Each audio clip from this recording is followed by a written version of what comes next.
That helps. Be agreed to. The amendment is now debatable together with the motion and the previous amendment. Before I take the next call, I do need to refer members to Speaker's Ruling 30(5), which indicates that any member who is seeking a call must do so from a seat allocated to their party. So I invite any member who wishes to do so. I'm standing for the Prime Minister today, and I'm sitting in the right seat. Yes, I haven't given a call. Well, just in case you're going to make a mistake, I can tell you now. Right, we'll move on to the next call. Thank you. The Right Honourable Winston Peters. Can I begin, first of all, by passing on my condolences to Edwin Perry and his family, a former Māori, an MP for New Zealand First, with a very proud tradition of representing his country as did his parents. The second thing I want to say is, if you've just heard two speeches, one from Te Pāti Māori and one from the Green Party, you can see that there is no sincerity in what they're saying, because their speech had to be written for them. They came down there, not in a Māori way, just read out the dribble and thought it would be acceptable. And of course he never stopped. Having had the first 2 minutes, he's never shut up ever since. Had the first 10 minutes, never shut up ever since. And as for the last speech from the Green Party, it can tell you why it is that for 53 years, since 1972 under the guise of the Value Party, they have never ever been in cabinet. And they never will be. 53 years, never made it in cabinet, and you can see why. Now, can I just say very clearly, Section Standing Order 417 was about a Haka occurring as the votes were being counted. That's the chronology. As the Green representative said, she's entirely wrong. Go and look at the Hansard, it's all there. The second thing is, countless people have done Haka in this Parliament. Countless people have done Haka in this Parliament. Now, before your time, sunshine, you're going to be here gone tomorrow. I've seen your type. Come. No one will remember you very shortly. So here he goes. But he's got a motor mouth.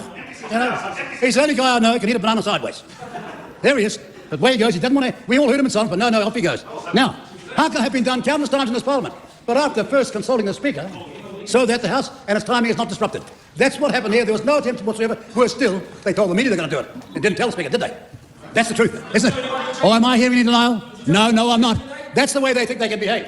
The Māori Party are a bunch of extremists, and Middle New Zealand, and the Māori world has had enough of them. In fact, in the last 24 hours, the one in the cowboy hat who hates colonialism, the one that's shouting down there with the scribbles on his face, the guy that's got the South Island hanging on his neck.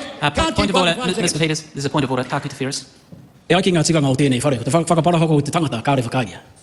Ko tāna I whakapara hako ai I tō mātou tū, mā te iwi Māori ia e whakawā I roto I ngā tau. Tēnā tātou. Personal reflection.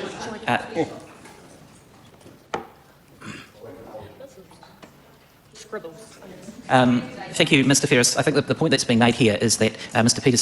Peters' remark about Mr. Waititi is rather disparaging, and so I invite Mr. Peters to refrain from comments like that and to actually withdraw and apologise, please. Apologise for what? Would you itemise what you want me to apologise for? Well, Mr. Ferris has indicated the reference to the tāmoko that Mr. Waititi has, and so I invite Mr. Peters to If I've misdescribed the tāmoko, I apologise. You might easily do that. But the rest of it, I hope, is understood to be true. This person who hates Western values and wears cowboy hats in this Parliament is, as I say, an extremist. And the Māori world's had enough in a poll recently. The majority of New Zealanders massively said that either the Select Committee's finding was correct or should be more severe. Not less severe, more severe. And out there in ordinary New Zealand, they understand what we're doing. New Zealand is a democracy, and whether the Pāti Māori like it or not, and using Māori culture as an excuse for their disgraceful behaviour is an insult to Māoridom. Some of us were working for Māori before you were born. They've got no record of done one thing. Not one of those people can rise up in this house and tell you one thing they've ever done for Māori, apart from bleeding Māori resources and a marae up in Auckland. Apart from fleecing the Māori people out in South and West Auckland. It's all there. Hundreds of millions of dollars fleeced off the Māori people. But I'll tell you what, the teats just run dry. We're not taking that bit of bear anymore. You've got the law coming for you, and you can shout as much as you like, but your day in court's going to be coming. No will be Māori or non-Māori should accept the behaviour of the intent of this party of absolute extremists, screaming out that everybody else in the Parliament is here only by their behest. Have a look in the mirror. Mr. Ferris, look in the mirror. What is the majority of your DNA? What's the majority of your DNA? Well, if you're disgraced by your European DNA, we over here are not. We are proud of all sides of our background because we are New Zealander. We are New Zealanders first and foremost. And as for blood quantum, if the cowboy hat wearer is an example of blood quantum, I'm going to a new biology class. I'm heading off to new biology class. He can't help himself, see? Unlike the word on the Māori, they hear you out. This so-called epitome of Māori behaviour can't even keep his mouth shut for 5 minutes. He's been military trained on the Māori, just shows you what little they know about the Māori. On the Māori, you hear the other side out. Don't just shout your stupid head off. All right? They don't want democracy, they want anarchy. They don't want one country, they don't want one law, they don't want one people, they want separatism, division and laws based on race. And they stated specifically, day after day, but ordinary hard-working Māori are finding them out. The high mark for these people are come and gone. I go back and think of 1867, since the first Maori arrived in this parliament. They all came here all down those decades, over centuries, through Perla Sharples and Tari Anaturia and Flavel. They all came here and understood that Parliament's got a protocol which they respected, until this bunch turns up. Sheer utter contempt. Sheer utter contempt for the whole institution. Sheer utter contempt. This is the product of feeble minds and bad sociology classes at university. They are the advocates of Marxism and every other damn thing to do with what's wrong with this country. And out there, Māori, who've got 2 and 3 jobs, have had a guts full of them. You watch the polls as they go forward. Look, there are some Conservative Labour MPs. Some Conservative Labour MPs must be having cold sweats every night. Because where do you go now?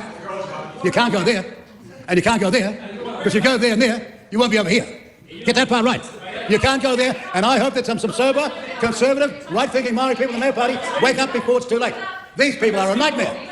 They have no idea that politics is about, in the end, compromise to get as much as you possibly can, and far more than you can get collectively than you would have got individually. They don't understand the most rudimentary things. Their party has left Middle New Zealand a long time ago, and the Labour Party is going to leave them hanging in the wind too. Today I want to hear from the Maori Party, from the Labour Party, what do they intend to do on this matter? Because the excuse made by the member of the Select Committee panel was the most lame excuse I've heard. These people wouldn't even turn up the Select Committee. Demand that they control the whole process of the Privileges Committee. They even demanded that they have their own process. They're going to have their own hearing. It was all bull dust, of course. It was all bull dust. When was their hearing? They never had it. And then they go on TV, and for a long interview, they're almost crying and into each other's faces. Can you remember that? Look in the mirror, Ngarewa. What is your DNA? Look, what is your DNA?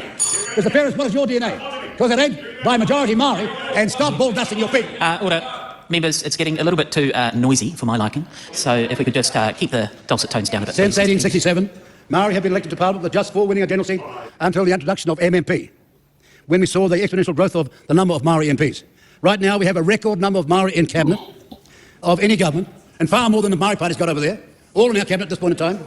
And right now, we have, as I say, a party of extremists who act with utter contempt and ignorance of the process that has been accomplished. A lot of us have striven a long time to see a far greater and balanced representation in this Parliament, but we never thought we'd see, as a consequence of all that hard work, of all those Māori members going back over a century, that these people would turn up and, unlike the origins and the birth of their own party, have contempt for their own party leadership. This new bunch that just turned up here now, where do they get their licence from? No stumbling to it. They have no licence, and they'll find very shortly they're going to be out of this place. They are trying to tear all that down for their own ignorant, misguided political gain. Can I just say this, that we had, in the last few years, a very extensive international travel itinerary. Travelled extensively, more than any other foreign minister, but let me say, I still spent more time in Parliament than all those Māori MPs all together. And I want to tell their voters that their MPs are bludgeoning off them. They're not turning up in Parliament. They're not being responsible. And the sooner you know, the sooner you'll be able to hold them to account. I can see what the end is. I can see what the end is for that party, and it's not long. The Honourable. Now, I just want to ask, on that particular day, was Winston the acting Prime Minister? Luxon ran away. He ran away for both of these debates, the delayed one, adjourned one, first, and this. He also wasn't there for any of the readings of the Treaty Principles Bill. Yeah. No, because I just thought it was weird that Winston was standing in the Prime Minister's seat. But I realised David Seymour was off to the Oxford debate on that day, or we probably would have had to have left on Wednesday. Right. Yeah. It's quite funny that as soon as David Seymour becomes Deputy Prime Minister, Winston becomes acting PM as number 3. If you edit out his speech of everything that wasn't relevant to the Privileges Committee recommendations, then he spoke for about 3 seconds. Yeah. Yeah, I was going to say, he wasted his time completely. He said nothing about the recommendations, nothing about the Privileges Committee. He spent all his time being derogatory to... It was a campaign speech. A campaign speech where he had to get Casey Costello. Actually, that's a unique picture that would be up there, was the fact that you had the members of the coalition literally in one camera shot. Yeah. It's quite an unusual one in there. Yes, Winston has had to move seats. But it's interesting he stood in the PM's seat. When he was acting PM under Jacinda Ardern, he was always doing it from the Deputy Prime Minister's seat, even that the PM seat was right next door. Well, look at where he's sitting now and ask yourself why he wanted to be that far away from Te Pāti Māori when he delivered his speech. Uh-huh. Yeah, and just the others who are wondering, his current seat is his current seat is just across the second aisle from from the left. Te Pāti Māori. With I think is it Casey Costello's got that seat there, the one to the right, and Shane Jones has got the one to the left. Yep. Yeah. Okay, let's get on to Willie Jackson. Sam, hold on. Willie hold on, Jackson. hold on. Thank you. Sorry, what were you going to say, Stacey? I'd like to read something quickly. Go ahead. Yeah. Sorry, we will. In response to Winston's bullshit assholery comments, right? That's very unparliamentary, Stacey. So was he.